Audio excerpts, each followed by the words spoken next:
বাংলাদেশকে $3.5 বিলিয়ন ঋণ দেওয়ার ঘোষণা বিশ্ব ব্যাংকের প্রধান উপদেষ্টার সঙ্গে প্রেসিডেন্টের বৈঠক। সাক্ষাৎ করেছেন চীনা পররাষ্ট্রমন্ত্রী, বিনিয়োগে আগ্রহ প্রকাশ। চট্টগ্রাম কাস্টমসে সফটওয়্যার জটিলতা, আমদানি রফতানি কার্যক্রম ব্যাহত, ভোগান্তিতে ব্যবসায়ীরা।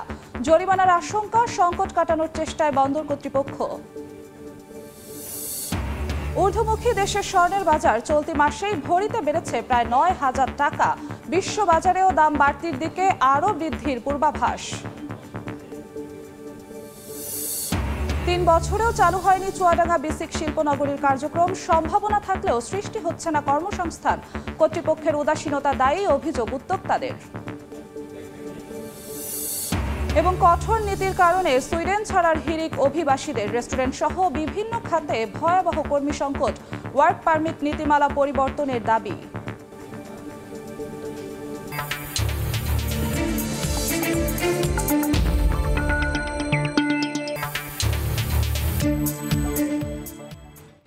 দেখছিলেন শিরোনাম। আমন্ত্রণ জানাচ্ছি দেশ ও দেশের বাইরের অর্থ বাণিজ্যের নানা খবর নিয়ে আমাদের নিয়মিত আয়োজন এ সময়ের বাণিজ্যে।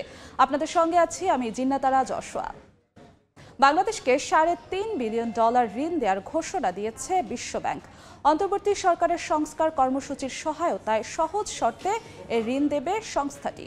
নিউ ইয়র্কে প্রধান উপদেষ্টা ডক্টর মোহাম্মদ ইউনূসের সঙ্গে বৈঠকে একথা জানিয়েছেন বিশ্ব ব্যাংকের প্রেসিডেন্ট অজয় বাঞ্জা। এদিকে বাংলাদেশে সোলার প্ল্যান্ট নির্মাণ সহ বিদ্যুৎ, জ্বালানি খাত এবং অবকাঠামো উন্নয়নে বিনিয়োগের আগ্রহ প্রকাশ করেছে চীন। ডক্টর ইউনূসের সঙ্গে আলাদা বৈঠকে এ তথ্য জানান চীনের পররাষ্ট্রমন্ত্রী ওয়াং ই। নিউ ইয়র্ক থেকে হাসানুজ্জামান সাকির রিপোর্ট। জাতিসংঘের সাধারণ পরিষদের ৭৯তম অধিবেশনের ফাঁকে সাইড লাইনে প্রধান উপদেষ্টা ডক্টর মোহাম্মদ ইউনূসের সাথে সাক্ষাৎ করেন চীনের পররাষ্ট্রমন্ত্রী ওয়াং ই। আধ ঘণ্টা বৈঠকে চীনা পররাষ্ট্রমন্ত্রী অন্তর্বর্তী সরকারের প্রধানের দায়িত্ব নেয়ায় ডক্টর ইউনূসকে অভিনন্দন জানান। বলেন, অধ্যাপক ইউনূস চীনের পুরনো বন্ধু। ২০০৬ সালে ডক্টর ইউনূস যখন শান্তিতে নোবেল পুরস্কার পান, তখন তাকে প্রথম অভিনন্দন জানিয়েছিল চীন। পররাষ্ট্রমন্ত্রী ওয়াং ই বলেন, চীন বাংলাদেশের সাথে বন্ধুত্বপূর্ণ সম্পর্ক আরও আস্থাশীল ও সুদৃঢ় করতে চায়। সোলার প্ল্যান্ট স্থাপন সহ বিদ্যুৎ, জ্বালানি খাত ও অবকাঠামোগত উন্নয়নে চীন বাংলাদেশে বিনিয়োগের আগ্রহ প্রকাশ করায় পররাষ্ট্রমন্ত্রীকে ধন্যবাদ জানান প্রধান উপদেষ্টা। চায়না অনেকগুলো বিষয়ে বাংলাদেশের সাথে ট্রেড বাড়াতে চায়, বাংলাদেশে ইনভেস্টমেন্ট বাড়াতে চায় এবং বাংলাদেশের সাথে তার যে কম্প্রিহেন্সিভ স্ট্র্যাটেজিক যে পার্টনারশিপ আছে এটাকে আরও সুদৃঢ় করতে চায়। পৃথিবীতে চায়না হচ্ছে সোলার প্যানেলে নাম্বার 1 ম্যানুফ্যাকচারার। চায়নার সোলার প্যানেল ফ্যাক্টরিগুলো যদি বাংলাদেশে কোম্পানিগুলো যদি বাংলাদেশে ইনভেস্টমেন্ট করে তো এটা অনেক বড় বিষয়। আজকে ওয়াংই বললেন যে তারা এটাকে খুবই হাই ইম্পর্টেন্স দিচ্ছেন। এর আগে প্রধান উপদেষ্টা ডক্টর মোহাম্মদ ইউনূসের সাথে দেখা করেন বিশ্ব ব্যাংকের প্রেসিডেন্ট অজয় বাঞ্জা। এ সময় বাংলাদেশ পুনর্গঠনে অন্তর্বর্তী সরকারের নেয়া সংস্কার কর্মসূচির সহায়তায় $3.5 বিলিয়ন বা প্রায় ৪২,০০০ কোটি টাকা সহজ শর্তে ঋণ দেওয়ার ঘোষণা দেন। এর মধ্যে নতুনভাবে দেয়া হচ্ছে প্রায় ২৪,০০০ কোটি টাকা, আর আগের ঋণ সহায়তা থেকে ১৮,০০০ কোটি টাকা সমন্বয় করা হবে বাংলাদেশ পুনর্গঠন সংস্কার খাতে।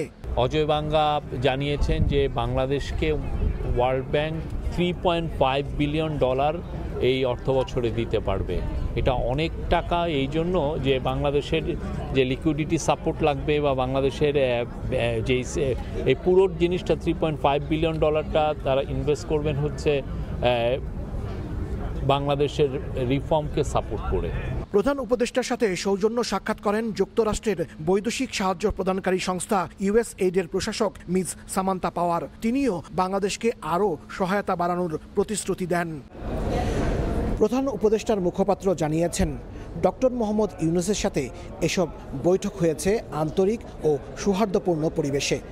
বিভিন্ন দেশের বিনিয়োগ এবং আর্থিক প্রতিষ্ঠানের এই ঋণ সহায়তার প্রতিশ্রুতি বাংলাদেশের পুনর্গঠনে গুরুত্বপূর্ণ ভূমিকা রাখবে বলে জানান তিনি। হাসানুজ্জামান সাকি, সময় সংবাদ, জাতিসংঘ সদর দপ্তর, মিডিয়া সেন্টার, নিউ ইয়র্ক। এর আগে পাকিস্তানের প্রধানমন্ত্রী শাহবাজ শরীফের সঙ্গে দ্বিপক্ষীয় বৈঠক করেন অন্তর্বর্তী সরকারের প্রধান উপদেষ্টা ডক্টর মোহাম্মদ ইউনুস। বৈঠকের পর প্রধান উপদেষ্টার অফিসিয়াল ফেসবুক পেজে জানানো হয়, আলোচনায় বিভিন্ন পর্যায়ে দ্বিপক্ষীয় সহযোগিতা পুনরুজ্জীবিত করার ওপর গুরুত্ব দেওয়া হয়। এ সময় দুই দেশের মধ্যে সম্পর্ক উন্নয়নের পাশাপাশি ব্যবসা বাণিজ্য সম্প্রসারণের ওপর জোর দেন ইউনুস শাহবাজ। নিউ ইয়র্ক থেকে হাসানুজ্জামান সাকির আরও একটি রিপোর্ট। জাতিসংঘ অধিবেশনে এবারের আকর্ষণ যেমন নতুন বাংলাদেশ, তেমনি পরিবর্তনের অঙ্গীকার নিয়ে অন্তর্বর্তী সরকারের প্রধান নোবেল বিজয়ী অর্থনীতিবিদ প্রফেসর মোহাম্মদ ইউনুসকে ঘিরেও আলোচনার কমতি নেই। বিশ্বের ক্ষমতাধর দেশ মার্কিন যুক্তরাষ্ট্রের প্রেসিডেন্ট জো বাইডেন সহ বিভিন্ন দেশের সরকার ও রাষ্ট্রপ্রধানরা ডক্টর ইউনুসের সঙ্গে দ্বিপক্ষীয় ও একান্ত বৈঠক করছেন। সেই ধারাবাহিকতায় সফরের দ্বিতীয় দিন পাকিস্তানের প্রধানমন্ত্রী মোহাম্মদ শেহবাজ শরীফ বৈঠক করেন প্রধান উপদেষ্টার সঙ্গে। শেহবাজ শরীফ বলেন, বাংলাদেশ ও পাকিস্তানের মধ্যে সম্পর্কের নতুন পৃষ্ঠা খোলা উচিত।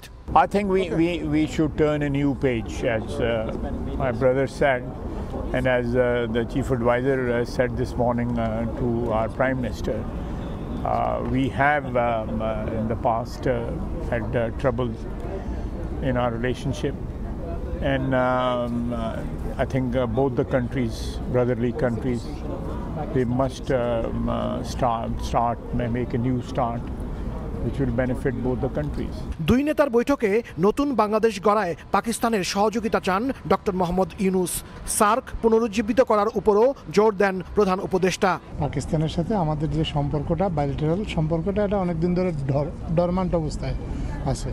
তো এইটাকে রিভাইভ করা, বাইলেটারাল যে কোঅপারেশনের যে ক্ষেত্রগুলো ছিল, এই ক্ষেত্রগুলো পুনরায় চালু করা, অর্থাৎ হচ্ছে পিছনের যে স্থবিরতাটা ছিল, স্থবিরতাটা কাটিয়ে নতুনভাবে একটু বাংলাদেশের সাথে তারা নানা দিক থেকে নানা ফোরামের সম্পর্কটা শুরু করতে চাচ্ছে। বৈঠকে বাংলাদেশ ও পাকিস্তানের মধ্যে ব্যবসা বাণিজ্যের সম্প্রসারণের উপর গুরুত্ব দেন ডক্টর ইউনুস ও শেহবাজ শরীফ। প্রধান উপদেষ্টা ডক্টর মোহাম্মদ ইউনুসের সঙ্গে পাকিস্তানের প্রধানমন্ত্রী শেহবাজ শরীফের এই বৈঠক দুই দেশের সম্পর্কের মধ্যে নতুন মাত্রা যোগ করবে বলে মনে করছেন সংশ্লিষ্টরা। হাসানুজ্জামান সাকি, সময় সংবাদ, জাতিসংঘ সদর দপ্তর, নিউ ইয়র্ক। চট্টগ্রাম কাস্টমসে সফটওয়্যার জটিলতায় চরম ভোগান্তিতে পড়েছেন ব্যবসায়ীরা। ব্যাহত হচ্ছে আমদানি রফতানি কার্যক্রম, পাশাপাশি জরিমানার আশঙ্কা করছেন ব্যবহারকারীরা। সিস্টেমের আপগ্রেডেশনের কারণে এ সমস্যা জানিয়ে কর্তৃপক্ষ বলছে, সকাল ও রাতের অফ পিক সময়ে কাজ করে সংকট কাটানোর চেষ্টা চলছে। অনেক বিশ্বাসের ক্যামেরায় বিস্তারিত জানাচ্ছেন ফেরদৌস লিপি। আমদানি রফতানি পণ্য চালানের নথি দাখিলের জন্য চট্টগ্রাম কাস্টমসে রাজস্ব কর্মকর্তাদের টেবিলে টেবিলে উপচে পড়া ভিড় সিএনএফ এজেন্টদের। ঘন্টার পর ঘন্টা অপেক্ষা করে আইজিএম চেক করতে পারলেও কম্পিউটার থেকে সার্ভার জটিলতার কারণে পণ্য চালানের অ্যাসেসমেন্ট সম্ভব হচ্ছে না। এতে চরম ভোগান্তিতে পড়তে হচ্ছে তাদের। CNF agent Bangladesh freight forwarder association সহ কেউ কাজ যথাসময়ে শেষ করতে না পারায় ব্যাহত হচ্ছে আমদানি রফতানি কার্যক্রম। ডকুমেন্ট যখন আইজিএম চেক দিতে যায় তখন সার্ভার ঘুরতে থাকে, সঠিক সময়টা পাচ্ছে না। এইভাবে ওনারাও 2-1 ঘন্টা অপেক্ষা করার পরে যদিও 1-2টা ডকুমেন্ট উনি আইজিএম চেক করে স্বাক্ষর দিলে আরও টেবিলে দিলে আরও টেবিলেও সার্ভার নাই, জাহাজ পাচ্ছে না সময় মতো। তারপরে আপনার বন্দরে ড্যামারেজ আসতেছে। এই বিভিন্ন সমস্যার কারণে সরকারও রাজস্ব হারাচ্ছে। ক্রেতা আমাদের থেকে বিমুখ হয়ে যাচ্ছে এবং আমদানির ক্ষেত্রে সঠিক সময় মালটা ইম্পোর্টারের কাছে নিতে পারতেছি না, ওদের ড্যামারেজ খাচ্ছে। সিস্টেমের আপগ্রেডেশনের কারণে এই সমস্যা হচ্ছে জানিয়ে কাস্টমস বলছে, সকাল ও রাতে অফ পিক সময়ে কাজ করে সংকট কাটানোর চেষ্টা করা হচ্ছে। এনবিআর থেকে নিয়ন্ত্রিত হচ্ছে এই সার্ভারটা। তো এনবিআর আমাদের যে ন্যাশনাল এসআইকুরা টিম আছে তারা খুব দ্রুততার সাথে কাজ করতেছে এবং আশা করা যাচ্ছে যে এটা খুব দ্রুতই এই সমস্যাটার সমাধান হয়ে যাবে। তবে এক্ষেত্রে এনবিআর এর উদাসীনতাকে দায়ী করে ভবিষ্যতে বিকল্প ব্যবস্থা রাখার দাবি ব্যবহারকারীদের। যতক্ষণ পর্যন্ত ওই আপগ্রেড ভার্সনটা স্মুথ না হবে ততক্ষণ পর্যন্ত যেন আগের ভার্সন স্মুথলি কাজ করে, এই প্রক্রিয়া সম্পূর্ণ একটা প্রযুক্তিগত ব্যবস্থা। এটা অবশ্যই তাদের আইটি বিশেষজ্ঞরা আছেন, তারা দেখবেন। 2013 সালে সর্বপ্রথম আমদানি রফতানি বাণিজ্যে আন্তর্জাতিক এসআইকুডা ওয়ার্ল্ড সিস্টেম চালু করে চট্টগ্রাম কাস্টমস হাউস। ফেরদৌস লিপি, সময় সংবাদ, চট্টগ্রাম। এই মুহূর্তে চট্টগ্রাম কাস্টমসের সামনে আছেন রিপোর্টার ফেরদৌস লিপি। সরাসরি যাচ্ছি তার কাছে। লিপি,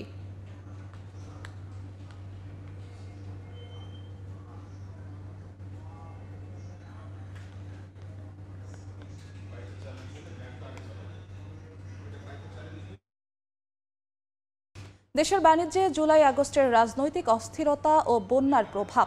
এবার অর্থনৈতিক প্রবৃদ্ধির হার 5.1% নামালো এডিবি। মূল্যস্ফীতি আবারও 2 অঙ্কের ঘরে ওঠার পূর্বাভাস দিয়েছে সংস্থাটি। গত জুলাই ও অগস্ট জুড়ে আন্দোলন ঘিরে স্থবির ছিল দেশের ব্যবসা বাণিজ্য। একই সঙ্গে সাম্প্রতিক বন্যার প্রভাবও পড়ে দেশের অর্থনীতিতে। এর প্রভাবে প্রবৃদ্ধির পূর্বাভাস কমালো এশীয় উন্নয়ন ব্যাংক এডিবি। বুধবার প্রকাশিত সংস্থাটির এশিয়ান ডেভেলপমেন্ট আউটলুকের সেপ্টেম্বর সংস্করণে 2024-25 অর্থবছরের জন্য বাংলাদেশের অর্থনৈতিক প্রবৃদ্ধির পূর্বাভাস 5.1% নামিয়ে এনেছে। যদিও গত এপ্রিলের পূর্বাভাসে 6.6% প্রবৃদ্ধির পূর্বাভাস দিয়েছিল সংস্থাটি। প্রবৃদ্ধি কমার পাশাপাশি বাংলাদেশের মূল্যস্ফীতির হার বাড়তে পারে বলে পূর্বাভাস দিয়েছে এডিবি। সংস্থাটি এর আগে গত এপ্রিলে চলতি অর্থবছরের মূল্যস্ফীতি 7% নেমে আসার পূর্বাভাস দিয়েছিল, কিন্তু এখন বলছে মূল্যস্ফীতি না কমে বরং তা 10% উন্নীত হবে। অবশ্য দেশের সার্বিক মূল্যস্ফীতি এখন 11% ঘরে রয়েছে। এর মানে এবছরও দেশের সাধারণ মানুষকে উচ্চ মূল্যস্ফীতির জন্য ভুগতে হবে। এডিবির পর্যবেক্ষণ, উচ্চ মূল্যস্ফীতি, বৈশ্বিক অর্থনীতির ধীরগতি ও অন্যান্য সামষ্টিক অর্থনৈতিক চ্যালেঞ্জের কারণে চাহিদা বাড়বে। পণ্য ও জ্বালানির দাম বেড়ে যাওয়া এবং টাকার অবমূল্যায়ন হয় মূল্যস্ফীতির হারও বাড়তি। তবে আমদানি রফতানি কমে যায় চলতি হিসাবের ঘাটতি কমেছে বলে জানিয়েছে এডিবি। ইয়ানুর শিফাত, সময় সংবাদ। তারল্য সংকটে থাকা ব্যাংকগুলোর কাছ থেকে সবলরা ঋণের টাকা ফেরত চাইলে তা 3 দিনের মধ্যে পরিশোধ করবে বাংলাদেশ ব্যাংক। তবে এক্ষেত্রে ঋণের সুদ হার নির্ধারণ হবে চলতি বাজার বিবেচনায়। গভর্নরের সঙ্গে বৈঠক শেষে এমনটা জানিয়েছেন সবল ব্যাংকের কর্তারা। আর কেন্দ্রীয় ব্যাংকের মুখপাত্র জানিয়েছেন এখন থেকে চাইলেও নির্ধারিত পরিমাণের বেশি ঋণ দিতে কিংবা নিতে পারবে না ব্যাংকগুলো। নির্ধারণ করে দেয়া হয়েছে ঋণের মেয়াদও। ন্যাশনাল ইউনিয়ন ও 3 শরিয়া ভিত্তিক ব্যাংকের তারল্য সংকট কাটাতে সহায়তা দেওয়ার ব্যাপারে হঠাৎই অনীহা দেখাতে শুরু করেছে 14টি সবল ব্যাংক। এ অবস্থায় 10টি ব্যাংকের শীর্ষ কর্তাদের ডেকে নির্দেশনা দিলেন কেন্দ্রীয় ব্যাংকের গভর্নর। বুধবার গভর্নরের সঙ্গে বৈঠকে অংশ নেন BRAC, Eastern Mutual Trust, Asia, DBBL, Dhaka, Sonali, Social Islami ও পূবালী ব্যাংকের কর্তারা, যেখানে আলোচনা হয় দুর্বল ব্যাংকগুলোকে সহায়তা দেওয়ার ক্ষেত্রে বাজার ভিত্তিক অবস্থার উপর নির্ভর করে নির্ধারণ হবে সুদের হার। টাকা চাওয়ার 3 দিনের মধ্যে উনি আমাদেরকে টাকাটা দিয়ে দিবেন বাংলাদেশ ব্যাংক। আর একটা যেটা হচ্ছে যে ইন্টারেস্ট রেট নিয়ে কথা হয়েছে, সেটা আপনারা বাইলেটারি ঠিক করবেন যে আপনারা যে যাকে টাকা দিচ্ছেন সে কোন রেটে নেবে না নেবে সেটার উপর ডিপেন্ড করবে, এবং বাংলাদেশ ব্যাংক ইন্টারেস্ট সহকারে সেই টাকাটা আমাদেরকে দিয়ে দেবে। বাংলাদেশ ব্যাংকের মুখপাত্র অবশ্য বলছেন, নির্ধারিত পরিমাণের বেশি ঋণ কেউ দিতেও পারবে না, নিতেও পারবে না। ঋণের মেয়াদও নির্ধারণ করে দিয়েছে কেন্দ্রীয় ব্যাংক, যা হবে সর্বনিম্ন 3 মাস থেকে সর্বোচ্চ 1 বছর পর্যন্ত। এটা এমন নয় যে তারা সুদের ভিত্তিতে নিচ্ছে, তারা তাদের ডিপোজিটরা যেমন ডিপোজিটররা যেরকম টাকা রাখে তার উপরে ইসলামী ব্যাংক নেয়, এটা প্লেসমেন্ট ভিত্তিক হবে। তবে ইসলামী ব্যাংকগুলো যদি মনে করে যে না আমরা ইসলামী ব্যাংক থেকেই নিব, তাহলে সেরকম তারল্য সমৃদ্ধ ইসলামী ব্যাংক আছে তাদের কাছ থেকে নেবে। ন্যাশনাল ছাড়াও তারল্য সংকটে থাকা ব্যাংকগুলোর মধ্যে আছে সোশ্যাল ইসলামী, ফার্স্ট সিকিউরিটি, ইউনিয়ন ব্যাংক ও গ্লোবাল ইসলামী ব্যাংক। সংকট কাটাতে চলতি মাসেই গ্রান্টার হিসেবে এগুলোর সঙ্গে চুক্তি হয় কেন্দ্রীয় ব্যাংকের। তবে এক্সিম ও ইসলামী ব্যাংক আবেদন করলেও এখনো পর্যন্ত কোনো চুক্তি হয়নি। ধুঁকতে থাকা আরও 2টি ব্যাংক পদ্মা ও আইসিবি ইসলামী এখনো পর্যন্ত আবেদনই করেনি। সাইফুল ইসলাম, সময় সংবাদ, ঢাকা। চট্টগ্রাম কাস্টমসের সফটওয়্যার জটিলতায় চরম ভোগান্তিতে ব্যবহারকারীরা। এই মুহূর্তে চট্টগ্রাম কাস্টমসের সামনে আছেন রিপোর্টার ফেরদৌস লিপি। সরাসরি যাচ্ছি তার কাছে। লিপি, আজও চট্টগ্রাম কাস্টমসের যে সার্ভার জটিলতা অর্থাৎ সফটওয়্যারের যে ভোগান্তি সেটা কাটেনি, এবং আমরা যখন এসেছি তখনও কিন্তু সিএনএফ এজেন্ট সহ যারা চট্টগ্রাম কাস্টমসে এইসব বিল অব এন্ট্রি দাখিলের কাজ করেন তারা কিন্তু রাজস্ব কর্মকর্তাদের টেবিলে টেবিলে উপচে পড়া ভিড় আমরা দেখেছি, এবং বলছেন যে সকাল 9টা পর্যন্ত কিছুটা সার্ভার ছিল, কিন্তু তারপরে আসলে 10টার দিকে আবার যে সার্ভারের সমস্যা সেটা শুরু হয়েছে। অর্থাৎ বলতে পারেন যে এই চলতি সপ্তাহে পুরোটা কিছুটা সময় অর্থাৎ প্রতিদিনই আসলে এই যে সার্ভার জটিলতা সেটার মধ্য দিয়ে চট্টগ্রাম কাস্টমস হাউসকে যেতে হয়েছে। এবং যদিও কর্মকর্তারা বলছেন যে গতকালে কিছুটা তারা বিল অব এন্ট্রি যেটা দাখিল সেটা করতে পেরেছে, যেটা আসলে গত মঙ্গলবার ছিল 800-র মতো, সেটা গতকাল প্রায় 1500-এর মতো করতে পেরেছেন। এবং সেই কাজটা আসলে করতে হয়েছে সন্ধ্যা 7টার পর আসলে তারা করতে পেরেছে, কিন্তু আবার রাত 9টার দিকে আবারও সার্ভারের যে জটিলতা সেটা শুরু হয়। এবং এই ক্ষেত্রে যারা বন্দরের বিশেষ করে কাস্টমসের যারা ব্যবহারকারীরা অর্থাৎ এর সাথে যারা যুক্ত তারা বলছেন যে এই যে সার্ভার জটিলতার কারণে তাদের কিন্তু যে কাজ ভোগান্তি আর্থিকভাবে যে ক্ষতি সেটা পড়তে হচ্ছে, বিশেষ করে যে ঠিক সময়ে যে পণ্য খালাস করতে না পারায় বন্দরের যে ড্যামারেজ সেটা গুনতে হচ্ছে। এবং সেটা আসলে কখন ঠিক হবে সেই বিষয়ে আসলে একদম নিশ্চয়তা দিতে পারছে না। এবং কাস্টমস কর্মকর্তারা বলছেন যে আপগ্রেডেশনের সফটওয়্যারের হয়েছে তা আসলে পুনরায় কাজ করতে কিছুদিন সময় লাগবে। তারা আশা করছেন যে আগামী শনি অথবা যে রোববারে সেটা ঠিক হতে পারে। এবং ব্যবসায়ীরা বলছেন যে আসলে একটা বিকল্প ব্যবস্থা রেখে যে আপগ্রেডেশনের কাজ সেটা করা উচিত। তো এই ছিল আমার কাছে এখনো পর্যন্ত চট্টগ্রাম কাস্টমস থেকে সর্বশেষ। চট্টগ্রাম কাস্টমসের সফটওয়্যার জটিলতার সর্বশেষ খবর জানাচ্ছিলেন সহকর্মী ফেরদৌস লিপি। দেশের ইতিহাসে সর্বোচ্চ দামের রেকর্ড গড়ল মূল্যবান ধাতু স্বর্ণ। আজ থেকে 22 ক্যারেটের প্রতি ভরি স্বর্ণ বিক্রি হচ্ছে 1,38,708 টাকায়। এ নিয়ে চলতি সেপ্টেম্বরেই 4 দফায় ভরিতে সর্বোচ্চ 12,378 টাকা বাড়ল স্বর্ণের দাম। এদিকে ঊর্ধ্বমুখী প্রবণতায় এক মাসে বিশ্ব বাজারেও প্রতি আউন্সে স্বর্ণের দাম বেড়েছে $132। দেশের বাজারে একের পর এক রেকর্ড গড়ছে স্বর্ণের দাম। চলতি মাসের 14 তারিখে দাম বাড়ানোর পর 22 ক্যারেটের প্রতি ভরি স্বর্ণ বিক্রি হয় 1,29,942 টাকায়। তবে 21, 24 এবং সবশেষ 25 সেপ্টেম্বর এই 3 দফায় দাম বেড়ে সেই স্বর্ণই বিক্রি হচ্ছে 1,38,708 টাকায়। বুধবার এক সংবাদ বিজ্ঞপ্তিতে ভরিতে 3,044 টাকা দাম বাড়ানোর ঘোষণা দেয় বাংলাদেশ জুয়েলার্স সমিতি। আজ থেকে কার্যকর হওয়া নতুন দর অনুযায়ী 21 ক্যারেটের প্রতি ভরি স্বর্ণ 1,32,398 টাকা, 18 ক্যারেট 1,13,491 টাকা এবং সনাতন পদ্ধতির সোনা প্রতি ভরি বিক্রি হচ্ছে 93,160 টাকায়। চলতি বছর এ পর্যন্ত দেশের বাজারে 41 বার স্বর্ণের দাম সমন্বয় করা হয়েছে, যেখানে 25 বার দাম বাড়ার বিপরীতে কমেছে 16 বার।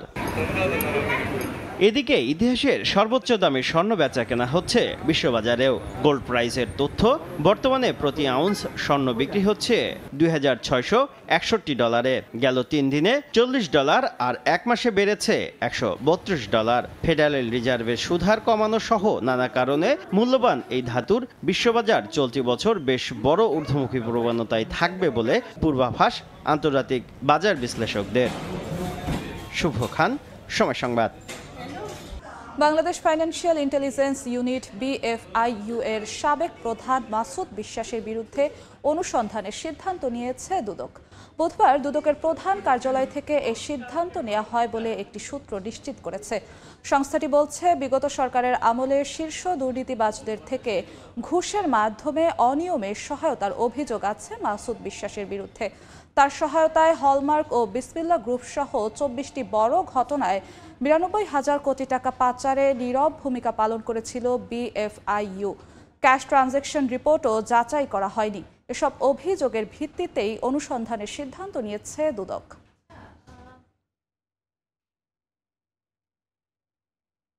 পর্যাপ্ত সুযোগ সুবিধার অভাবে নির্মাণের 3 বছরেও চালু হয়নি চুয়াডাঙ্গা বেসিক শিল্প নগরীর কার্যক্রম।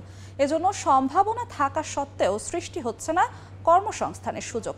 আর বেসিক কর্তৃপক্ষ বলছে, 20টি শিল্প কারখানা গড়ে উঠলেই নির্মাণ করা হবে LPG গ্যাস স্টেশন। মাহফুজ মামুনের পাঠানো তথ্য ও ছবি নিয়ে রিপোর্ট। 2021 সালে চুয়াডাঙ্গা সদর উপজেলার ডিঙ্গেদহ এলাকার 25.2 একর জমির ওপর নির্মাণ করা হয় বেসিক শিল্পনগরী। পরের বছর 5 ক্যাটাগরিতে 78টি প্লট বিক্রি শুরু হয়। এরই মধ্যে এখন পর্যন্ত 31টি প্লট বিক্রি হলেও নানা সমস্যার কারণে বরাদ্দ বাতিল করেছেন 6 জন। 3 বছরেও চালু হয়নি চুয়াডাঙ্গা বিসিক শিল্পনগরীর কার্যক্রম। 25 জন উদ্যোক্তার মধ্যে প্লট খালি ফেলে রেখেছেন 24 জন। সম্প্রতি অপর ব্যবসায়ী শুধুমাত্র একটি ভবন নির্মাণ করলেও কারখানা চালু করেননি। এজন্য সম্ভাবনা থাকা সত্ত্বেও সৃষ্টি হচ্ছে না কর্মসংস্থানের সুযোগ। এদিকে দীর্ঘদিন পরিষ্কার না করায় আগাছায় পূর্ণ হয়েছে প্লটগুলো। নাজুক ড্রেনেজ ব্যবস্থার কারণে নিষ্কাশন হচ্ছে না বৃষ্টির পানি। এছাড়া পর্যাপ্ত নিরাপত্তা ও প্রয়োজনীয় সুযোগ সুবিধার অভাব রয়েছে বলে জানান প্লট ক্রেতা ও এলাকাবাসী। বিসিকের গেটে কোনো নেম প্লেট পর্যন্ত নাই যে বাইরে থেকে একজন মানুষ এসে দেখবে যে এটা আসলে বিসিক নাকি অন্য কোনো প্রতিষ্ঠান বা কি, সেটা সুযোগ নেই। লক্ষ লক্ষ টাকা যে ইনভেস্ট করবো, কোথায় ইনভেস্টটা করবো? এখানে শুধু জঙ্গল আর বাগানই আছে। এতগুলা প্লট, কয়েকশো প্লট এখানে খালি পড়ে রয়েছে।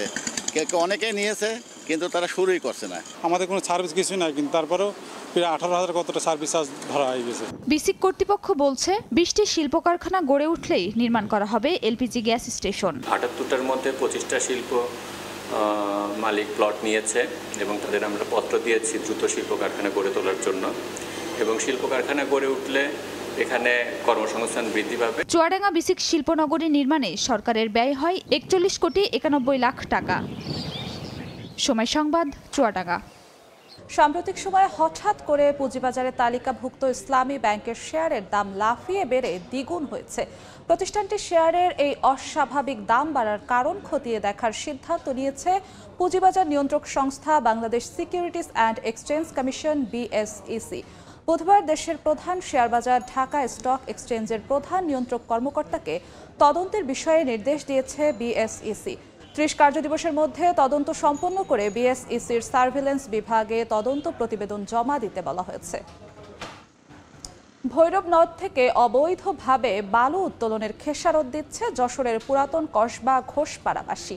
ইতিমধ্যে ভূমি ধসে বিলীন হয়েছে নদীপাড়ের শতাধিক ঘরবাড়ি ও জমি। আবুল কালাম আজাদের ছবি ও জুয়েল মৃধার তথ্য নিয়ে রিপোর্ট। একেবারে নীরব ও শান্ত নদ, অথচ প্রতিনিয়ত ভাঙছে নদের তীর। ভেঙে চুরমার হচ্ছে বসতভিটা ও গাছপালা। ভৈরব নদে জোয়ার ভাটা না চললেও গত বছর ভূমিধসে নদীগর্ভে বিলীন হয় যশোর শহরের পুরাতন কসবা ঘোষপাড়ার মাহমুদুজ্জামানের ঘরের কোল ঘেঁষে থাকা বালু মাটির সঙ্গে গাছগাছালি। তখন বালু ও 22 পাইলিং করে সে যাত্রা ঠিক করা হয় নদের তীরের জমি। চলতি বছরের সেপ্টেম্বরে লাগাতার বৃষ্টিতে ফের নতুন করে লাগানো গাছপালাও ধসে পড়ে। একই অবস্থা ঘোষপাড়ার নদী তীরবর্তী আরো অনেক ঘরবাড়ি ও জমির। স্থানীয়দের অভিযোগ, 2022 সালে ভৈরব নদ খননকালে প্রভাবশালী আওয়ামী লীগ নেতারা ড্রেজার বসিয়ে 6 মাস ধরে বালু তুলে বিক্রি করেছেন, যার খেসারত দিতে হচ্ছে বাসিন্দাদের। নতুন করে আরো ভূমিধসের আতঙ্কে রয়েছেন তারা। সরকারি উদ্যোগে নদীর পাড় রক্ষার দাবি ভুক্তভোগীদের। আমার 6 তলা ফাউন্ডেশন দিয়ে বিল্ডিং তৈরি করার কাজ আমি হাতে নিয়েছি। আমার 2 তলাও হয় নাই, কিন্তু আমার মানে 1 কাঠা জমিরও বেশি চলে গেছে নদীতে। বালুর ব্যবসায় চলে, আমি বলবো নদী কাটার নামে এটা হয়, যার কারণে আমরা মারাত্মকভাবে ক্ষতিগ্রস্ত। এখন আপনারা এর কোনো একটা ব্যবস্থা করেন, না হলে বাকি যেটুকু আছে তাও চলে যাবে। পানি উন্নয়ন বোর্ডের কর্মকর্তারা বলছেন, ভূমিধস ঠেকাতে প্রয়োজনীয় উদ্যোগ নেওয়া হবে। কতটুক দৈর্ঘ্যে কাজ করা প্রয়োজন, মানুষের বাড়িঘর যারা ক্ষতিগ্রস্ত হয়েছে তাদেরকে বাঁচানোর জন্য এবং ফাদ্দার জন্য ক্ষতিগ্রস্ত না হয়, ইতিমধ্যে উদ্যোগ গ্রহণ করেছি। আশা করছি খুব তাড়াতাড়ি ওখানে অস্থায়ী প্রতিরক্ষামূলক কাজ বাস্তবায়ন করে দিতে পারবো, যাতে ক্ষতিগ্রস্ত মানুষজন যারা ক্ষতিগ্রস্ত হয়েছে পরবর্তীতে ফাদ্দার আর কোনো তাদের ক্ষতি না হয়। স্থানীয়দের দেওয়া তথ্য মতে ভৈরব নদ ধসে আধা কিলোমিটার এলাকার শতাধিক বাড়িঘর হারিয়েছেন তারা। সময় সংবাদ, যশোর। বাংলাদেশ কন্টেইনার শিপিং অ্যাসোসিয়েশনের বার্ষিক সাধারণ সভা অনুষ্ঠিত হয়েছে। বুধবার রাতে চট্টগ্রাম নগরীর একটি অভিজাত হোটেলে অনুষ্ঠিত এই সভায় সভাপতিত্ব করেন সংগঠনের চেয়ারম্যান ফায়াজ খন্দকার। সভায় বক্তব্য রাখেন সেক্রেটারি জেনারেল শামসুদ্দিন মিনার সহ সদস্যরা। বার্ষিক সাধারণ সভায় বিদায়ী 2023 সালের অডিট রিপোর্ট উত্থাপন এবং পাশ করা হয়। বাংলাদেশের বাজারে এবার আউটল্যান্ডার সিরিজের নতুন প্রজন্মের স্পোর্টস SUV গাড়ি নিয়ে এলো জাপানিজ অটোমোবাইল ব্র্যান্ড মিৎসুবিশি। বাংলাদেশের রাস্তা ও আবহাওয়া বিবেচনায় গাড়িটিতে থাকছে 4 ধরনের বিশেষ ড্রাইভিং সুবিধা। বুধবার রাজধানীর তেজগাঁওয়ে মিৎসুবিশি মোটরস বাংলাদেশের শোরুমে এক প্রেস লঞ্চ ইভেন্টে নতুন প্রজন্মের এই গাড়িটি প্রদর্শন করা হয়। এ সময় জানানো হয়, মেশিন কাট অ্যালয় হুইল ও EPS প্রযুক্তি সম্পন্ন গাড়িটি চালকদের ভিন্ন রকম এক অভিজ্ঞতা দেবে। আধুনিক ফিচার সম্বলিত গাড়িটির পারফরমেন্স দেশের গ্রাহকদের মিৎসুবিশি ব্র্যান্ডের প্রতি আস্থা ও নির্ভরশীলতা বাড়াতে ভূমিকা রাখবে বলে আশা আমদানিকারকদের। রাজধানীর উত্তরায় ডমিনোস পিৎজার নতুন একটি শাখার উদ্বোধন করা হয়েছে। বুধবার উত্তরার জসিমউদ্দিনে এই উদ্বোধনী অনুষ্ঠান হয়। গ্রাহকদের জন্য সেপ্টেম্বর মাসে প্রথম অনলাইন অর্ডারে 40% ছাড় দিচ্ছে রেস্তোরাঁটি। উদ্বোধনী অনুষ্ঠানে ডমিনোস পিৎজার আন্তর্জাতিক প্রতিনিধিরা উপস্থিত ছিলেন। এখন পর্যন্ত ঢাকা, চট্টগ্রাম, খুলনা, কক্সবাজার ও নারায়ণগঞ্জে ডমিনোস পিৎজার 33টি রেস্তোরাঁ ছিল। উত্তরার পাশাপাশি আগামী 30 সেপ্টেম্বর সিলেটে একটি নতুন রেস্তোরাঁ চালু করতে যাচ্ছে প্রতিষ্ঠানটি। অভিবাসন নীতিমালায় কড়াকড়ি আরোপ আর ওয়ার্ক পারমিটে ব্যাপক পরিবর্তন আনায় সুইডেন ছেড়েছেন বিপুল সংখ্যক অভিবাসী। এতে রেস্টুরেন্ট সহ দেশটির বিভিন্ন খাতে দেখা দিয়েছে কর্মী সংকট। নতুন করে কর্মী নিয়োগে হিমশিম অবস্থা হোটেলগুলোয়। সুইডেন থেকে শফিউল আলমের রিপোর্ট। কয়েক বছর ধরেই নানা সংস্কার প্রক্রিয়ার মধ্যে দিয়ে গেছে সুইডেনের অভিবাসন আইন। কঠোর করা হয় স্থায়ী বসবাসের অনুমতি পাওয়ার সুযোগ, পরিবর্তন হয় কাজের অনুমতি নিয়ে অস্থায়ীভাবে বসবাস করা বিদেশি নাগরিকদের ক্ষেত্রেও। ওয়ার্ক পারমিটে কয়েক দফায় বেতন বাড়ানোর কারণে কয়েক হাজার বিদেশি কর্মীর বসবাসের অনুমতি বাতিল হয়ে যায়, যাদের বেশিরভাগই কাজ করতেন বিভিন্ন হোটেল ও রেস্তোরাঁয়। সুইডেনে হোটেল আছে 3000-এরও বেশি, যেখানে কাজ করেন কয়েক হাজার কর্মী। অন্যান্য খাতের তুলনায় সহজে কর্মসংস্থানের সুযোগ ছিল এসব হোটেলগুলোতে। সেই সঙ্গে কাজের বিনিময়ে বসবাসের অনুমতিও মিলত। তবে ওয়ার্ক পারমিটের ক্ষেত্রে সর্বনিম্ন বেতন দ্বিগুণেরও বেশি করার পর থেকে পাল্টাতে থাকে সেই চিত্র। সুইডেন সাথে বাধ্য হন বহু অভিবাসী। সুইডেনে আমরা হোটেল ইন্ডাস্ট্রি অনেক ধরনের প্রবলেমে ফেস করতেছি। পুরান যারা ছিল তাদেরকে আমরা রাখতে পারতেছি না, কারণ যে মাইগ্রেশন মার্কেট এবং সুইডেনের যে ওয়ার্ক পারমিটের ল সেটা অনেক চেঞ্জ হয়ে গেছে এবং অনেক ডিফিকাল্ট হচ্ছে আমাদের জন্য ফুল রিকোয়ারমেন্ট ফুলফিল পুরো করার জন্য। The income requirements for labor immigration has more than doubled in the last 2 years, and this is really affecting us in the hospitality industry. It is noticeable amongst many departments in F&B, in housekeeping, and we need different types of people for all of these roles. It is making it really hard for us to recruit. সুইডেনে কাজের বিনিময়ে অস্থায়ী বসবাসের অনুমতি নেওয়ার সুযোগ রয়েছে। তবে কোনো বিদেশি কর্মী চাকরি চলে গেলে 3 মাসের মধ্যে নতুন চাকরি না পেলে বসবাসের অনুমতি হারাতে পারেন। শফিউল আলম, সময় সংবাদ, সুইডেন। এ পর্যায়ে শীর্ষ সংবাদগুলো জানিয়ে দিচ্ছি আরেকবার। বাংলাদেশকে $3.5 বিলিয়ন ঋণ দেওয়ার ঘোষণা বিশ্ব ব্যাংকের। প্রধান উপদেষ্টার সঙ্গে প্রেসিডেন্টের বৈঠক। সাক্ষাৎ করেছেন চীনা পররাষ্ট্রমন্ত্রী। বিনিয়োগে আগ্রহ প্রকাশ। দেশের বাণিজ্যে রাজনৈতিক অস্থিরতা ও বন্যার প্রভাব। এবার প্রবৃদ্ধি 5.1% নামালো এডিবি। মূল্যস্ফীতি আবারও 2 অঙ্কের ঘরে ওঠার পূর্বাভাস। এবং চট্টগ্রাম কাস্টমসে সফটওয়্যার জটিলতা, আমদানি রফতানি কার্যক্রম ব্যাহত, ভোগান্তিতে ব্যবসায়ীরা।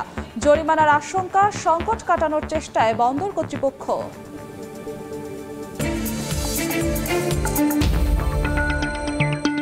এই ছিল এ সময়ের বাণিজ্যে। সঙ্গেই থাকুন সময়ের।